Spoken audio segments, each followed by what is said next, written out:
কাইলৈ অনুষ্ঠিত হ'বলগীয়া এডিআৰই গ্ৰেড 3 পৰীক্ষাৰ বাবে সকলোকে শুভেচ্ছা জ্ঞাপন কৰিছোঁ। সকলোৰে পৰীক্ষা ভালে হওক, আশা কৰিছোঁ ভালে হ'ব। আজি SLRC আসাম ৱেবছাইটটোত আমাৰ গ্ৰেড 3 যিবোৰ পোষ্ট আছে, গোটেই ভেকেঞ্চিত কিমান ভেকেঞ্চি আছে, ভেকেঞ্চি ডিটেইলছ, কোনটো কেটাগৰীৰ বাবে কোনটো পোষ্ট, কিমানটা পোষ্ট আছে, সকলোখিনি আজি নটিছ যোগে জাৰি কৰিছে। চ' এই ভিডিঅ'টোত আমি সকলোখিনি দেখুৱাই দিবলৈ চেষ্টা কৰিম।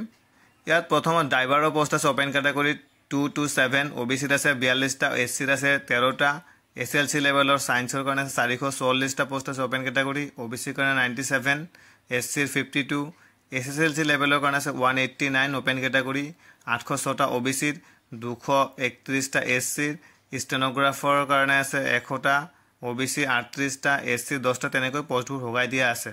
তাৰপিছত যদি আমি চাওঁ বেচেলৰ ডিগ্ৰী লেভেল লাইব্ৰেৰীত ডিগ্ৰী থকা হ'ব লাগিব আৰু 6 মান্থ কম্পিউটাৰ থাকিব লাগিব, সেইটো কাৰণে পোষ্ট আছে অপেন কেটাগৰীত 6টা আৰু OBCৰ বাবে আছে 1টা।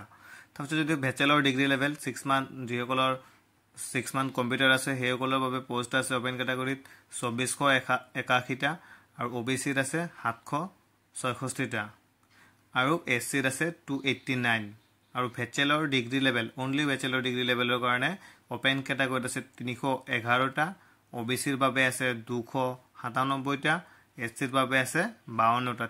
ঠিক তেনেকৈ ST plain, ST hills, PWD, ex servicemen, T tribe আদি আটাইবোৰ কমিউনিটিৰ কাৰণে কিমান পোষ্ট আছে, কোনটো কেটাগৰীত কোনটো কেটাগৰীৰ বাবে কোনটো ভেকেঞ্চি আছে, গোটেইখিনি টোটেল কিমান ভেকেঞ্চি আছে গোটেই আটাইবোৰ চাবলৈ এটা PDFটোত আপোনালোকে পাই যাব।